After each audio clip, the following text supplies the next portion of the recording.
Hi friends, I'm Tilak. You're watching Tech May Be Unique, and today we're going to see how to insert a euro symbol on your Microsoft Excel mobile. And if you're new to this channel, make sure to click on subscribe button below. We just quickly move on to the video. So how to insert a euro symbol on your Excel mobile, I'm just going to show in this short video. So first of all, I just open this document here.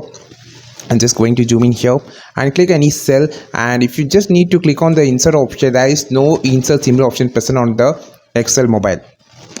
So instead of that, you can use your keyboard. Here I just using my Google keyboard. You can just download this Google keyboard from the Play Store.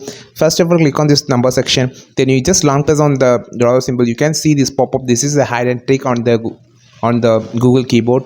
You can just insert a euro symbol by just dragging and dropping. Otherwise, click on this section, and here you can find this euro symbol, and this is how you just insert euro symbol on your Microsoft Excel mobile. I think this video helped you a lot.